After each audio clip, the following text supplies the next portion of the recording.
Assalamualaikum warahmatullahi wabarakatuh.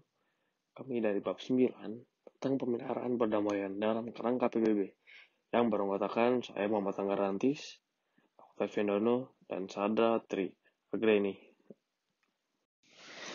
Cara mengatasi perang antar bangsa. Yang pertama, tidak dibuatnya kesepakatan sesuai pasal 43. Yang kedua, sistem keamanan melalui cara lain. Dan yang ketiga, sistem union untuk pemeliharaan perdamaian. B. Pemeliharaan perdamaian sesuai sistem piagam. Pertama, peranan utama Dewan Keamanan. Yang kedua, pengambilan tindakan-tindakan sementara. 3. Wewenang sanksi-sanksi non-militer. Dan yang keempat, wewenang sanksi-sanksi militer. Pemeliharaan perdamaian dalam kerangka PBB. Kegiatan operasional pasukan pemeliharaan perdamaian. Yang pertama, pasukan pemeliharaan perdamaian terbagi menjadi 2, yaitu misi observasi. Terdiri dari beberapa perwira yang tidak dipersenjatai, serta mempunyai tujuan tertentu dan tugas jangka pendek. Yang kedua, pasukan pemeliharaan perdamaian. Terdiri dari kesatuan infanteri yang dilengkapi dengan persenjataan. Beberapa misi yang pernah dilakukan oleh pasukan PBB adalah United Nations Mission di Liberia pada tahun 2003, United Nations Stabilization Mission di Haiti pada tahun 2004, United Nations Operation di Burundi pada tahun 2004. Negara Afrika merupakan negara yang paling menjadi perhatian utama Dewan Keamanan PBB. Berikut 5 pasukan pemeliharaan perdamaian yang beroperasi penuh di Afrika. Antaranya dari Liberia ada UNMIL, dari Kongo ada MONUC, dari Sierra Leone ada UNAMSIL, Ethiopia and Eritrea ada UNMI, dari Sahara Barat ada MINURSO, dan ada juga yang baru dibentuk dari Pantai Gading ada UNOCHI, dan dari Burundi ada ONUP. Prospek operasi pemeliharaan perdamaian. Dalam kaitan dengan operasi pemeliharaan perdamaian generasi pertama dan kedua, prospek keberhasilan di masa mendatang tergantung pada sejauh mana PBB konsisten menjalani prinsip-prinsipnya.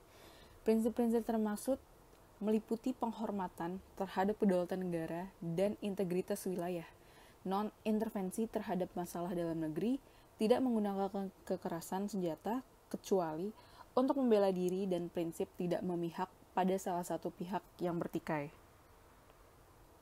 Berbeda dengan operasi pemeliharaan perdamaian generasi pertama dan kedua, keberhasilan generasi ketiga akan tergantung dari tersedianya dana operasi dan kesediaan jumlah negara untuk berpartisipasi.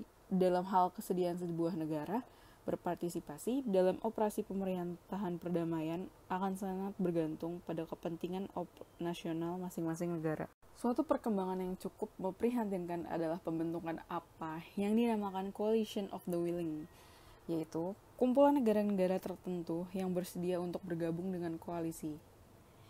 Tindakan sepihak tanpa dukungan masyarakat internasional ini dilandasi oleh kebijakan Amerika Serikat sebagaimana tertuang dalam US National Security Strategy 1 tahun setelah strategi 11 September 2001, yang intinya Amerika dapat melakukan kebijakan preemptive intervention. Indonesia secara resmi menolak gagasan preemptive strike tersebut yang disampaikan oleh Presiden Susilo Bambang Yudhoyono di waktu menanggapi keinginan Australia untuk menerapkan konsep yang sama dalam melakukan serangan preemptif terhadap ekstremis-ekstremis di wilayah Indonesia. Terorisme sebagai tantangan terhadap perdamaian dan keamanan internasional. Gerhard von Galen berpendapat bahwa terorisme adalah suatu bentuk kekerasan politik yang serba canggih.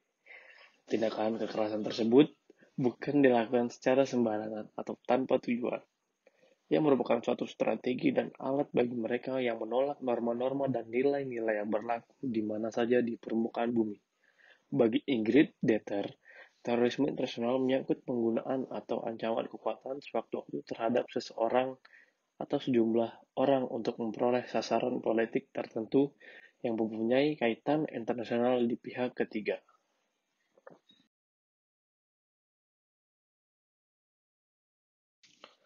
Kebijakan Indonesia dalam menghadapi terorisme. 1. Menanggapi tragedi 11 September 2001. Indonesia juga seperti negara-negara lainnya untuk menentang dan mengencam aksi terorisme. 2. Indonesia menerima Undang-Undang Nomor 15 Tahun 2003, yaitu mengenai terorisme, dan Undang-Undang Nomor 16 Tahun 2003 yang khusus dibuat sebagai jawaban terhadap bom Bali. Dan yang ketiga, secara bilateral, Indonesia telah menandatangani sejumlah persetujuan mengenai penukaran informasi intelijen dan kerjasama dalam menghadapi terorisme seperti dengan Australia, Malaysia, dan Filipina.